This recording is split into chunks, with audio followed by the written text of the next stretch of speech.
வணக்கம். ஜேகே செய்திகளின் பிரதான செய்திகள். முதலில் தலைப்புச் செய்திகள். யாழ்ப்பாணத்தில் தவறான முடிவுகளை எடுத்து தமது உயிரை மாய்த்துக் கொள்ளும் முதியவர்கள் தொடர்பில் தகவல். சொத்து மற்றும் பொறுப்பு விவரங்களை இணையத்தின் ஊடாக மாத்திரமே சமர்ப்பிக்க முடியும் என அறிவிப்பு. மட்டக்களப்பு கடத்தல் விவகார சந்தேக நபரை தடுப்பு காவலில் வைக்குமாறு உத்தரவு.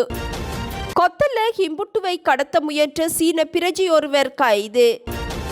நாடு தழுவிய ரீதியில் அரச வைத்திய அதிகாரிகள் வேலை நிறுத்த போராட்டம். இஸ்ரேலில் கைது செய்யப்பட்ட பலஸ்தீனியர்களுக்கு மரண தண்டனை விதிக்கும் சட்டம் நிறைவேற்றம். தமிழக வெற்றிக் கழகத்தின் தலைவர் நடிகர் விஜய்க்கு எதிராக 5 பிரிவுகளின் கீழ் வழக்கு தாக்கல். யாழ்ப்பாணம் பருத்தித்துறை கடற்கரை பகுதியில் முதியவர் ஒருவரது சடலம் கரையொதுங்கிய நிலையில் மீட்கப்பட்டுள்ளது. குறித்த சடலம் உடற்கூற்று பரிசோதனைக்காக வைத்தியசாலையில் ஒப்படைக்கப்பட்டுள்ளது. அல்வாய் பகுதியைச் சேர்ந்த 78 வயதுடையவரே இவ்வாறு சடலமாக மீட்கப்பட்டுள்ளார். குறித்த முதியவர் நேற்றைய தினம் தனது வீட்டாருடன் ஏற்பட்ட முரண்பாடு காரணமாக வாக்குவாதத்தில் ஈடுபட்ட பின்னர் கோபத்துடன் வீட்டை விட்டு வெளியேறிய நிலையில் இன்று காலை சடலமாக மீட்கப்பட்டுள்ளார். இதேவேளை யாழ் இணுவில் கந்தசுவாமி கோவிலுக்கு அருகில் இன்று காலை ஆண் ஒருவரின் சடலம் மீட்கப்பட்டுள்ளது. இன்று அதிகாலை கோவிலுக்கு அருகில் சடலம் ஒன்று காணப்படுவதாக பொதுமக்கள் சுன்னாகம் போலீசாருக்கு வழங்கிய தகவலின் அடிப்படையில் போலீசார் விசாரணைகளை முன்னெடுத்தனர். இதன் அடிப்படையில் முன்னெடுக்கப்பட்ட விசாரணைகளின் போது சுதுமலை பகுதியைச் சேர்ந்த 75 வயதுடைய 4 பிள்ளைகளின் தந்தை ஒருவரே இவ்வாறு சடலமாக மீட்கப்பட்டதாக போலீசார் தெரிவித்துள்ளனர். சொத்து மற்றும் பொறுப்பு விவரங்களை சமர்ப்பிப்பதற்காக இன்று முதல் மத்திய மின்னணு கட்டமைப்பு திறக்கப்படுவதாக லஞ்ச ஊழல் விசாரணை ஆணைக்குழு அறிவித்துள்ளது. இதன்படி இன்றைய தினத்திலிருந்து சொத்து மற்றும் பொறுப்பு விவரங்களை இந்த மத்திய மின்னணு கட்டமைப்பின் ஊடாக மாத்திரமே சமர்ப்பிக்க வேண்டும் என அதன் பணிப்பாளர் நாயகம் ரங்க திசாநாயக்க தெரிவித்துள்ளார். 2023 ஆண்டின் 9ஆம் இலக்க ஊழல் எதிர்ப்பு சட்டத்தின் பிரகாரம் லஞ்ச ஊழல் விசாரணை ஆணைக்குழுவினால் நிர்வகிக்கப்படும் மத்திய மின்னணு கட்டமைப்பு விவரங்களை சமர்ப்பிப்பவர்களுக்காக திறக்கும் நிகழ்வு இன்று முற்பகல் 10 மணிக்கு பண்டார்நாயக்க சர்வதேச மாநாட்டு மண்டபத்தில் அமைந்துள்ள பண்டார்நாயக்க சர்வதேச ஆய்வு மையத்தில் நடைபெறவுள்ளது. இந்த மத்திய மின்னணு கட்டமைப்பு செயற்பட தொடங்கிய பின்னர் சொத்து மற்றும் பொறுப்பு விவரங்களை சமர்ப்பிக்க வேண்டிய பிரிவைச் சேர்ந்த அதிகாரிகள் தமது விவரங்களை இக்கட்டமைப்பின் ஊடாக மாத்திரமே சமர்ப்பிக்க வேண்டும் எனவும் மத்திய மின்னணு கட்டமைப்பின் பணிப்பாளர் நாயகம் ரங்க திசாநாயக்க தெரிவித்துள்ளார்.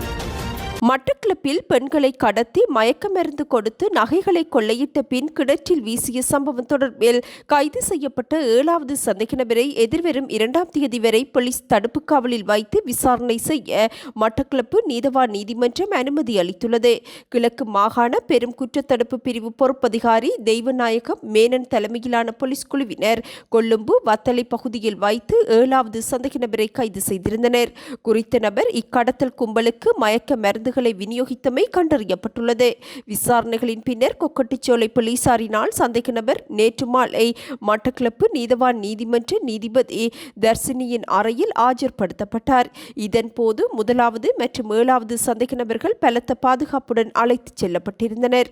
போலீசாரின் கோரிக்கையை ஏற்ற நீதிபதி 7வது சந்தேக நபரை ஏப்ரல் மாதம் 2ஆம் தேதி வரை கொக்கட்டிச்சோலை போலீஸ் நிலையத்தில் தடுத்து வைத்து விசாரணை செய்ய உத்தரவிட்டுள்ளார். கடந்த 20ஆம் தேதி கொக்கட்டிச்சோலை நெல்லிக்காட்டு வயல் பகுதியில் பாலடைந்த கிணறு ஒன்றிலிருந்து வவுனதீவு பகுதியைச் சேர்ந்த 26 வயதுடைய இளம் தாய் ஒருவர் உயிருடனும் காணாமல் போனதாக கருதப்பட்ட மற்றொரு தாயார் சடலமாகவும் மீட்கப்பட்டிருந்தார். அத்துடன் குறித்த இளம் தாயின் 3 வயது சிறுமி வயல் பகுதியில் இருந்து மீட்கப்பட்டிருந்தார். கிழக்கு மாகாண பிரதி போலீஸ் மா அதிபர் சட்டத்தரணி வர்ண ஜெயசுந்தரவின் வழிகாட்டலில் மாவட்ட சிரேஷ்ட போலீஸ் அத்தியட்சகர் லலித் லீலாரத்னவின் கண்காணிப்பின் கீழ் இது தொடர்பிலான விசாரணைகள் முன்னெடுக்க இச்சம்பவம் தொடர்பில் காஞ்சிரம்குடா பகுதியைச் சேர்ந்த தம்பதியினர் அவர்களின் உறவினர் கொள்ளையிடப்பட்ட நகைகளை வாங்கிய 2 நகைக்கடை உரிமையாளர்கள் மற்றும் முச்சக்கர வண்டி சாரதி என ஏற்கனவே 6 பேர் கைது செய்யப்பட்டிருந்தனர். தற்போது 7வது சந்தேக நபரும் கைது செய்யப்பட்டுள்ள நிலையில் இக்கடத்தல் மற்றும் கொள்ளை சம்பவம் தொடர்பிலான மேலதிக விசாரணைகளை கொக்கட்டிச்சோலை போலீசாரும் கிழக்கு மாகாண பெரும் குற்றத்தடுப்பு பிரிவினரும் இணைந்து முன்னெடுத்துள்ளனர்.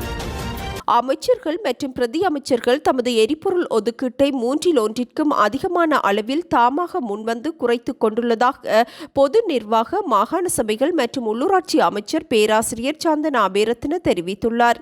வலுசக்தி நெருக்கடி காரணமாக நாட்டு மக்களுக்கும் பொதுமக்களுக்கும் முன்மாதிரியாக விளங்கும் வகையில் அனைத்து அமைச்சர்களும் பொதுவான உடன்பாட்டிற்கு வந்து இத்தீர்மானத்தை எடுத்துள்ளதாகவும் அமைச்சர் சுட்டிக்காட்டியுள்ளார்.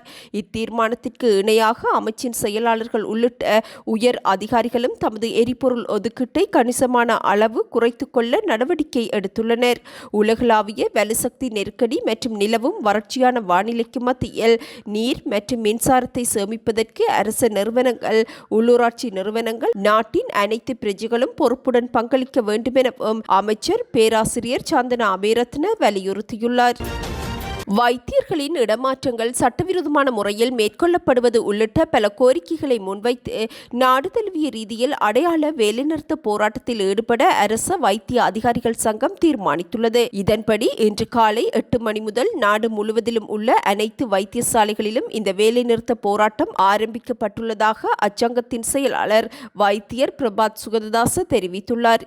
இருப்பினும் மகப்பேற்று வைத்தியசாலைகள், சிறுவர் வைத்தியசாலைகள், மகரகம அபேக்ஷா வைத்தியசாலை, விசேட சிறுநீரக பிரிவுகள், முப்படை வைத்தியசாலைகள் மற்றும் தேசிய மனநல நிறுவனம் ஆகிய நிறுவனங்களில் இந்த தொழிற்சங்க நடவடிக்கை முன்னெடுக்கப்பட மாட்டாது எனவும் வைத்தியர் பிரபாத் சுகததாச குறிப்பிட்டுள்ளார். இந்த வேலை நிறுத்தம் தொடர்பில் அரசாங்கம் அவதானம் செலுத்தாவிடேன் எதிர்காலத்தில் கடுமையான தொழிற்சங்க நடவடிக்கைகளில் ஈடுபட போவதாகவும் அரச வைத்திய அதிகாரிகள் சங்கத்தின் செயலாளர் குறிப்பிட்டுள்ளார். இதேவேளை வைத்தியர்கள் வேலைநிறுத்த போராட்டத்திற்கு செல்ல முடியாது என்பதுடன் வைத்தியர்களுக்கு ஏதேனும் பிரச்சனைகள் காணப்பட்டால் அதற்கு செவிசாய்க்க தாம் தயாராக இருப்பதாக சுகாதார பிரதி அமைச்சர் ஹான்சக விஜயமுனி அறிவித்துள்ளார்.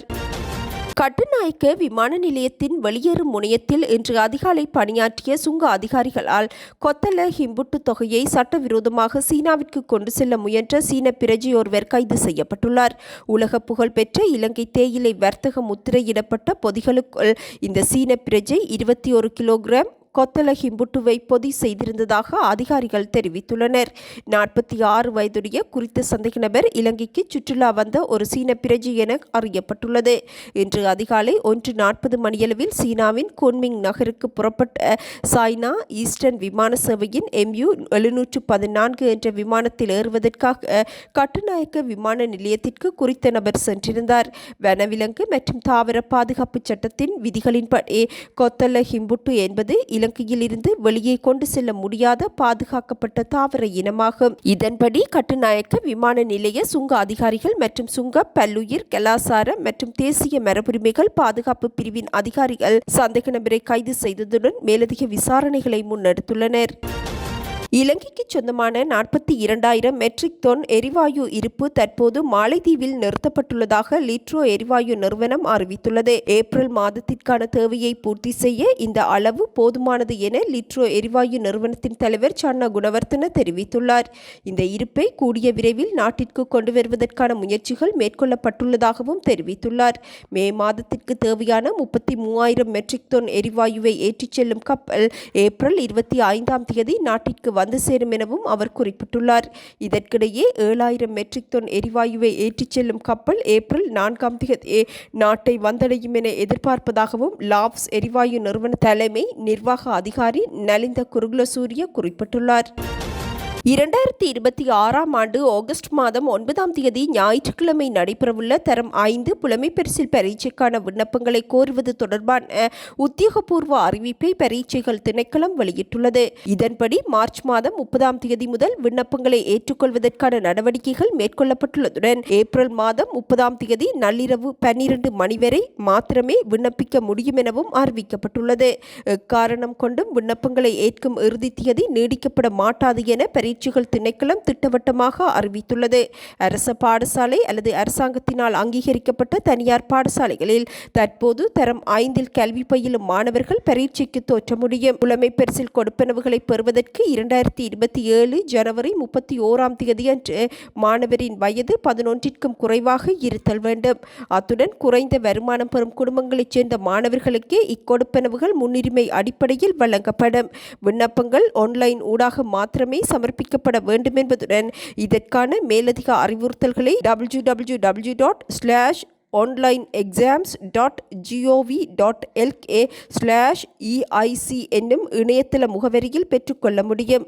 விசேட தேவையுடைய மாணவர்கள் எவ்வாறு விண்ணப்பிக்க வேண்டும் என்பது குறித்த விரிவான விளக்கங்கள் இணையத்தில் உள்ள அறிவுறுத்தல் பத்திரத்தில் தெளிவாக குறிப்பிடப்பட்டுள்ளதாகவும் சுட்டிக்காட்டப்பட்டுள்ளது.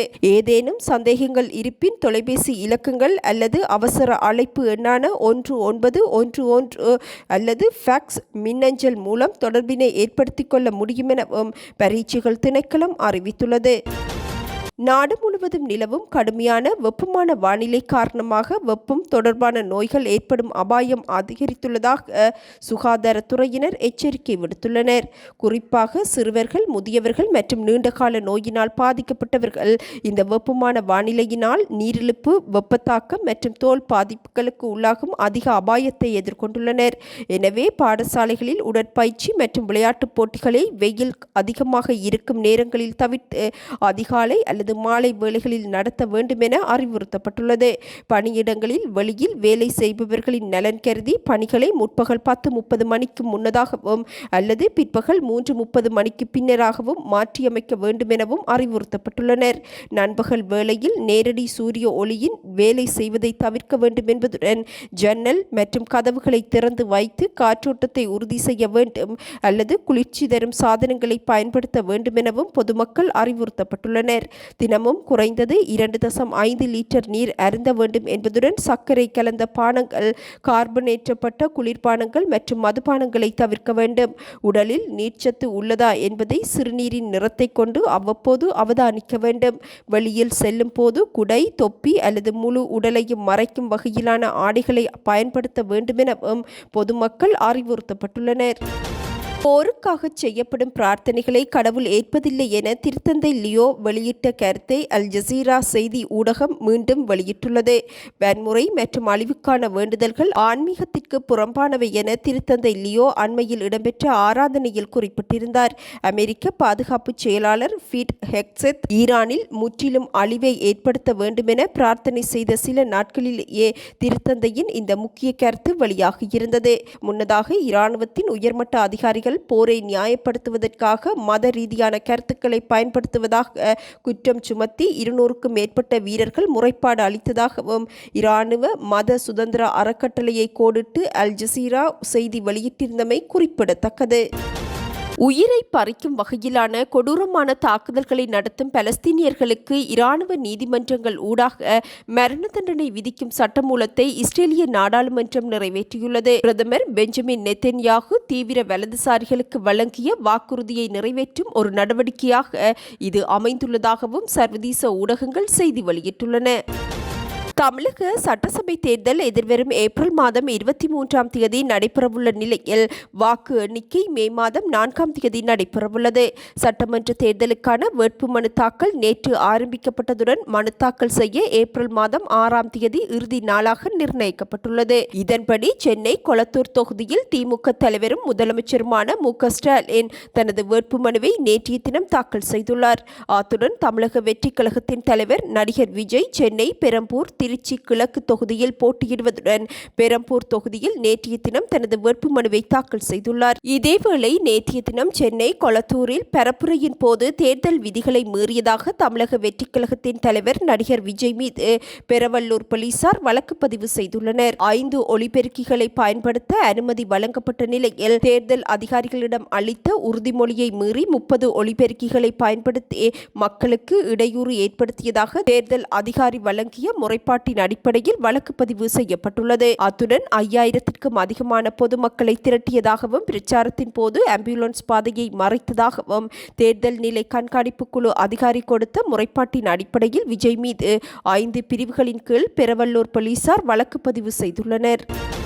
கூட்டு பாலியல் வன்கொடுமைக்கு உள்ளானமையினால் தனது உயிரை மாய்த்துக் கொள்ளும் உரிமைக்காக தந்தையுடன் நீண்டகால சட்ட போராட்டம் நடத்திய ஸ்பெயின் நாட்டு இளம் பெண்ணான நோலியா காஸ்டிலோ ராமோஸ் என்ற 25 வயதுடைய பெண் கடந்த 26ஆம் தேதி கருணை கொலை மூலம் தனது உயிரை மாய்த்துள்ளார். பார்சிலோனாவைச் சேர்ந்த நோலியா காஸ்டிலோ 2022ஆம் ஆண்டில் கூட்டு பாலியல் வன்கொடுமைக்கு உட்படுத்தப்பட்டு அதனால் ஏற்பட்ட மன உளைச்சல் காரணமாக தனது உயிரை மாய்த்துக் கொள்ள முயன்ற போது காயங்களால் பாதிக்கப்பட்டு அவரது இடுப்புக்கு கீழ்ப்பகுதி முழுவதுமாக செயலிழந்திருந்தது. இதனை அடுத்து நோலியா காஸ்டிலோவின் கோரிக்கைக்கு அமைய ஐரோப்பிய மனித உரிமைகள் நீதிமன்றம், ஸ்பெயின் அரசியல் சாசன நீதிமன்றம் கருணை கொலை மூலம் உயிரிழக்கும் உரிமையை அப்பெண்ணுக்கு வழங்கி அனுமதி அளித்தது.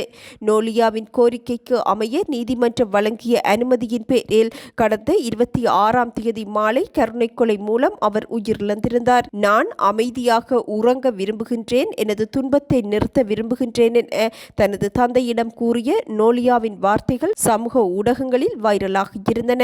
18 மாதங்களாக பல்வேறு சட்ட போராட்டங்களுக்கு நோலியாவும் அவரது தந்தையும் முகம் கொடுத்து வந்த நிலையில் ஐரோப்பிய மனித உரிமைகள் நீதிமன்றம் நோலியாவிற்கு கருணை கொலையை நிறைவேற்றுவதற்கு இணங்கி தீர்ப்பளித்திருந்தமை குறிப்பிடத்தக்கது. துபாய் கடற்கரைக்கு அப்பால் மசகு எண்ணெய் ஏற்றிச் சென்ற கப்பல் மீது ஈரான் தாக்குதல் நடத்தியுள்ளது. குவைத் நாட்டின் கொடியுடன் பயணித்த அல் சல்மி என்ற கப்பலே இவ்வாறு தாக்குதலுக்கு உள்ளாக்கப்பட்டுள்ளது. பாரசீக வளைகுடா மற்றும் ஹார்மோஸ் நீரிணை பகுதியில் ஏவுகணைகள் அல்லது வெடிபொருட்கள் ஏந்திய ட்ரோன் மூலம் வர்த்தக கப்பல்களை இலக்கு வைத்து நடத்தப்பட்ட தொடர் தாக்குதல்களின் சமீபத்திய நிகழ்வாக இத்தாக்குதல் அமைய பெற்றுள்ளது. தற்போதைய சந்தை நிலவரப்படி $200 மில்லியன் அதிக மதிப்புள்ள சுமார் 2 மில்லியன் கொள்கலன் மசகு எண்ணெய் ஏற்றிச் செல்லக்கூடிய இக்கப்பல் மீதான தாக்குதல் குறித்து குவைத் தனது கண்டனங்களை வெளியிட்டுள்ளது. அல் சல்மி என்ற எண்ணெய் கப்பல் மீது ஈரான் நடத்திய தாக்குதலில் தீ விபத்து ஏற்பட்டுள்ளதுடன் இது எண்ணெய் கசிவுக்கு வழிவகுக்கக்கூடும் எனவும் குவைத் பெட்ரோலிய கழகம் எச்சரித்துள்ளது. அரச செய்தி நிறுவனத்தின் அறிக்கையின்படி அல் சல்மி என்ற பெயருடைய குறித்த எண்ணெய் கப்பல் துறைமுகத்தின் நங்கூரமிடும் பகுதியில் நிறுத்தப்பட்டிருந்த போது குறிவைக்கப்பட்டுள்ளது. வளைகுடா பிராந்தியத்திலும் முக்கியத்துவம் வாய்ந்த ஹார்மோஸ் நீரிணையிலும் வர்த்தக கப்பல்கள் மீது நடத்தப்பட்டு வரும் தொடர் தாக்குதல்களில் இதுவும் ஒன்றென்பது குறிப்பிடத்தக்கது. இதேவேளை மத்திய கிழக்கில் இடம்பெற்று வரும் போரின் காரணமாக 2 பெரிய அலுமினிய உற்பத்தி நிறுவனங்கள் தாக்கப்பட்டதை அடுத்து அலுமினியத்தின் விலை ஏறத்தாழ 4 வருடங்களில் இல்லாத அளவு உச்சத்தை எட்டியுள்ளது. மின்னணுவியல், பேக்கேஜிங், கட்டுமானம் மற்றும் வாகன உற்பத்தியில் பயன்படுத்தப்படும் உலோகமான அலுமினியத்தின் விலை லண்டன் உலோக பரிவர்த்தனை நிலையத்தில் ஒரு மெட்ரிக் டன்னுக்கு 3 வீதத்திற்கு மேல் உயர்வடைந்துள்ளதுடன் $3,401 பதிவாகியுள்ளது. எமிரேட்ஸ் குளோபல் அலுமினியம் அபுதாபியில் உள்ள தனது ஆலை கடுமையாக சேதமடைந்ததாக அறிவித்துள்ளது. அத்துடன் பஹ்ரைன் அலுமினிய நிறுவனமும் தனது ஆலையில் ஏற்பட்ட சேதத்தை மதிப்பிட்டு வருவதாகவும் அறிவித்துள்ளது. எவ்வாறாயினும் இந்த விலை உயர்வு குறிப்பாக உலகளாவிய கட்டுமானம் மற்றும் வாகன உற்பத்தி துறைகளில் நேரடி தாக்கத்தை ஏற்படுத்தும் எனவும் அறிவிக்கப்பட்டுள்ளது. இத்துடன் இன்று எமது பிரதான செய்திகள் நிறைவடைகின்றன. நமது அடுத்த பிரதான செய்திகளை நாளை எதிர்பாருங்கள். வணக்கம்.